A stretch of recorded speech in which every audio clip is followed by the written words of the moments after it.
Hello everyone, welcome to today's lecture. So in today's lecture, we will cover some practice questions based on area bounded by the curves. In the last session, we had discussed till question number 10. So in this session, we will start from question number 11 and we will discuss till question number 15. The images used in our slide deck are for educational purposes only. We respect the intellectual property rights of the original creators and owners of these images. If you are the owner of any of the images used in this deck and have any concerns or issues, please contact us at sathi@iitk.ac.in and we shall remove the images. Let's start with question number 11. It says the area bounded by the lines y is equal to 2, x equal to 1, x equal to a, and the curve y equal to fx, which cuts the last two lines above the first line for all a greater than 1 is equal to 2 by 3, 2a to the power 3 by 2 minus 3a plus 3 minus 2 root 3. Then fx is equal to. So we basically have to find the area of curve bounded by y equal to fx and these lines, right? And the area are given in terms of a, and it is this one, right? So we basically have to find fx, right? Clear? Therefore, what we should have to do, integration of fx dx from a to 1, right? From a to 1, or from 1 to a, because a is greater than equal to 1. From 1 to a is equal to 2 by 3, 2 by 3, 2a to the power 3 by 2 minus 3a plus 3 minus 2 root 2. And we can easily find the value of fx by properly integrating both sides, or by proper simplification, right? So in this way, you can try to approach this question. You have 10 seconds to solve or think about this question. After 10 seconds, we will discuss the solution.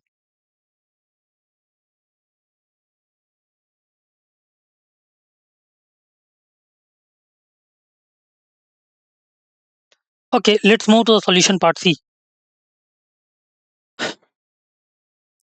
As the curve is between the line y equal to 2, this is line y equal to 2, x equal to 1, and x equal to a. Now, which cuts the last two lines above the first line, above the first lines, right? Above the first line, that is above y equal to 2, right? And we basically have to find the area of this shaded portion. Now, integration of fx minus 2, 1 to a dx is equal to 2 by 3, 2a to the power 3 by 2 minus 3a plus 3 minus 2 root 2, right?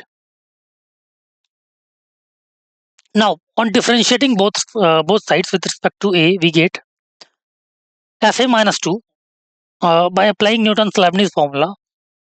Fa minus 2 will be equal to 2 by 3 into 3 by 2, 2a to the power 1 by 2 minus 2, 2a to the power 1 by 2 into 2 minus 3, right? And by proper simplification, you will get fa minus 2 is equal to 2 root 2a minus 2.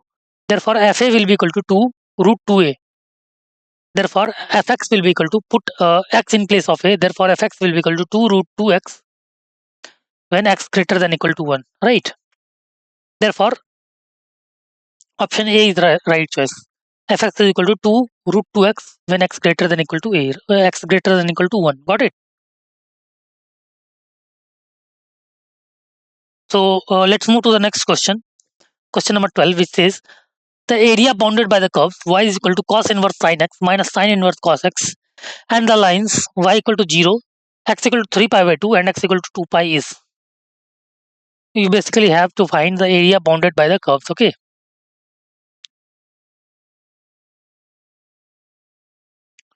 That is this curve and x-axis when x is equal to 3 pi by 2 and x is equal to 2 pi, right? So you can try to approach this question by drawing the graph, or by finding the points of intersection, and we have to integrate from which portion to which portion. Clear? So in this way, you can try this question. You have 10 seconds to solve or think about this question. After 10 seconds, we will discuss the solution.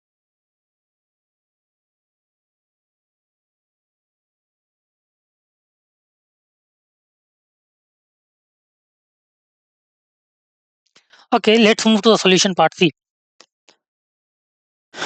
When x is between 3 pi, when x is between 3 pi by 2 to 2 pi, therefore minus x will be between minus 2 pi to minus 3 pi by 2. Got it? Therefore, cos inverse sin x will be equal to cos inverse sin cos inverse cos c. Cos inverse sin x can be written as cos inverse 2 pi plus pi by 2 minus x, right? 2 pi plus pi by 2 minus x, which will be equal to 2 pi plus pi by 2 minus x, right? And sin inverse minus cos x can be written as sin inverse sin of 3 pi by 2 minus x, which is equal to 3 pi by 2 minus x, right? Therefore, y is equal to 2 pi plus pi by 2 minus x plus 3 pi by 2 minus x, right? Which after proper simplification you will get 4 pi minus 2x, 4 pi minus 2x. Therefore, required area will be integration of 3 pi by 2 to 2 pi, integration of 3 pi by 2 to 2 pi, and fx is basically 4 pi minus 2x dx, 4 pi minus 2x dx, which is equal to pi square by 4, right? Which is equal to pi square by 4. Got it?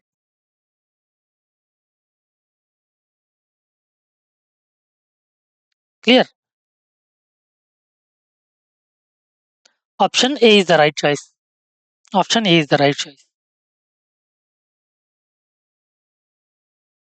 Okay, let's move to the next question.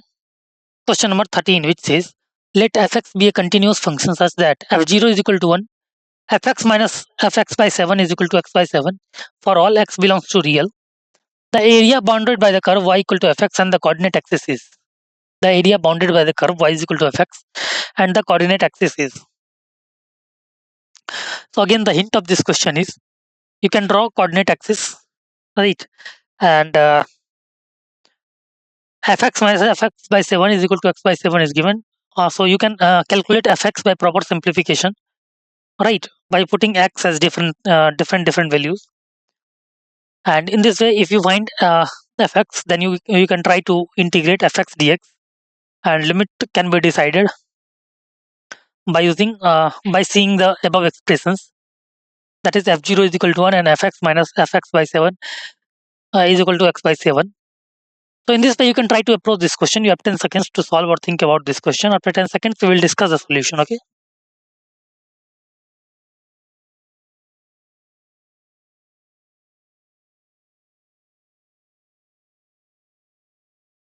Okay, let's move to the solution part C. As fx minus fx by 7 is x by 7, fx by 7 minus put x as x by 7. Therefore, fx by 7 minus fx by 7 square is equal to x by 7 square. Now put x as x by 7 square. Therefore, f of x by 7 square minus f of x by 7 cube is equal to x by 7 cube. Therefore, f of x by 7 to the power n minus 1 minus f of x by 7 to the power n will be equal to x upon 7 to the power n. Now, by adding all the terms, you will get that these terms are cancelling out, right? These terms are cancelling out, and in the left hand side, we are left with fx minus f of x by 7 to the power n. And in the right hand side, you can take x by 7 as common. Then it will be 1 plus 1 by 7 plus till 1 by 7 to the power n minus 1. Therefore, it will be x by 6 into 1 minus 1 by 7 to the power n. Now, taking limit and tending to infinity, we get fx minus f0 is equal to x by 6. Therefore, fx is equal to 1 plus x by 6. Fx is equal to 1 plus x by 6 since f0 is equal to 1, right? Now, required area will be minus 6 to 0, minus 6 to 0, minus 6 to 0, 1 plus x by 6, and minus 6 to 0, 1 plus x by 6. And after integrating this, you will get the answer as 3, right? Limit is from minus 6 to 0, right?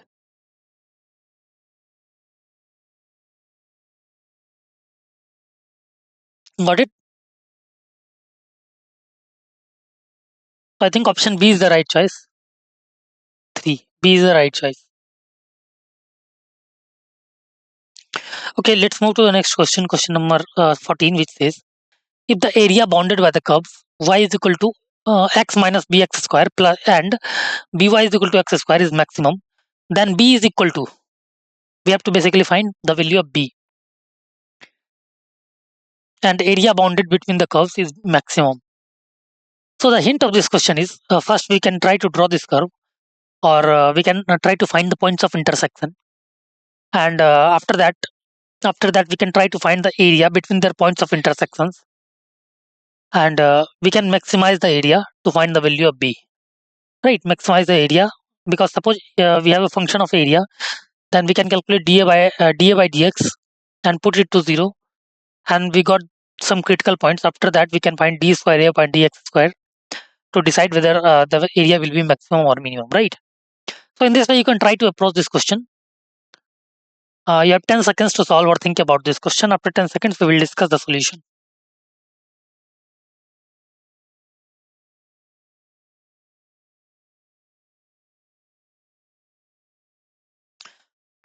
Okay, let's move to the solution part C.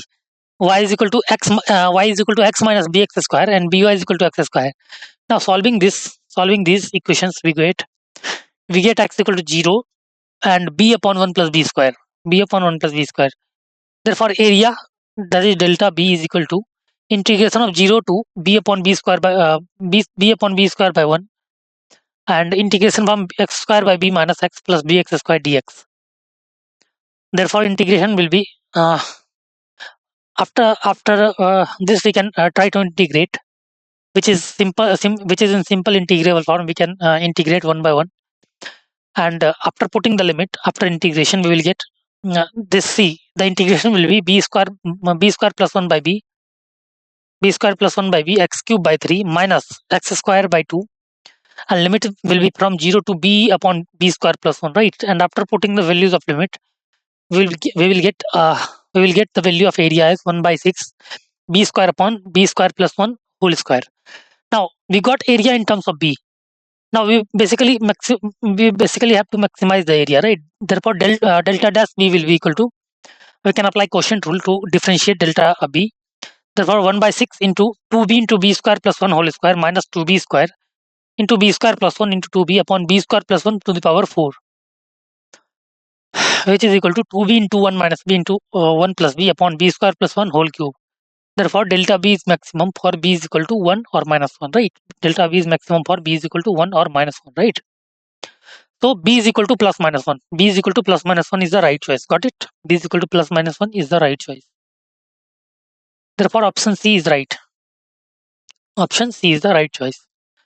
Next we move to the next question, question number 15, which says, let an be the area bounded by the curve y is equal to 10x to the power n, and the lines x equal to 0 and x equal to pi by 4. Then for n greater than 2, which condition will satisfy? Which condition will satisfy? Okay. So the hint of this question is, we have basically an, which is y is equal to 10x to the power n. So we try to integrate. We have to basically find area bounded by the curve 10x to the power n, and we can find area of the curve integration of y dx, and limit is from x equal to 0 to pi by 4, and we will see whether an is lying in which interval, right? An is lying in which interval, and you must have to keep in mind that n is greater than 2, right? So in this way you can try to approach this question. You have 10 seconds to solve or think about this question. After 10 seconds we will discuss the solution.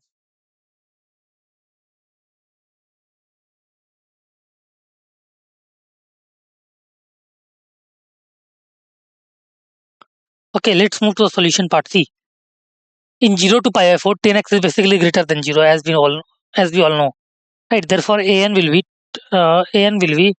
0 to pi by 4 10 to the power nx dx, right? Therefore it will be equal to 0 to pi by 4 10 to the power n minus 2x into sec square x minus 1 dx, right? Which will be equal to, when you separate this, that is 10 to the power n minus 1 x into sec square x dx minus integration of 0 to pi by 4 10 to the power n minus 2x dx. Therefore if we assume 10x as t, then this will be equal to t dt, then it will be equal to 10 to the power n minus 1 x upon n minus 1, and limit will be from 0 to pi by 4 minus integration from 0 to pi by 4 10 to the power n minus 1 dx. Now an will be c. After putting the limits, you will get 1 by n minus 1 minus this term is basically an minus 2. This term is basically an minus 2. Therefore, an plus an minus 2 is equal to 1 by n minus 1, right? An plus an minus 2 is equal to 1 by n minus 1.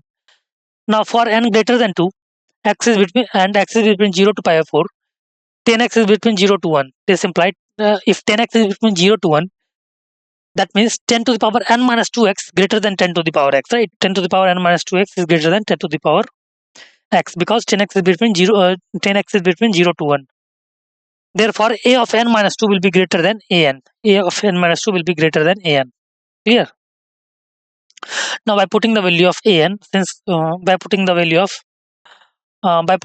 of an minus 2, an minus 2 is basically 1 by n minus 1 minus an, right? Therefore, we will get 2an less than 1 by n minus 1. Right. Therefore, an will be less than 1 by 2n minus 2. An will be less than 1 by 2n minus 2. Also, an plus 2 plus an is equal to 1 by n plus 1. Therefore, 2an greater than 1 by n plus 1. So an should be between 1 by 2n plus 2 to 1 by 2n minus 2, right? An should be between 1 by 2n plus 2 to 1 by 2n minus 2, right? Therefore, option C is the right choice. Option C is the right choice. 1 by 2n plus 2 to 1 by 2n minus 2. Got it? Option C is the right choice. Okay, so in this way, we have discussed a lot of different types of questions of area bounded by the curves. Hope you understood the concept, how to apply the concepts in the questions, right? And hope you liked the lecture. Okay, thank you so much.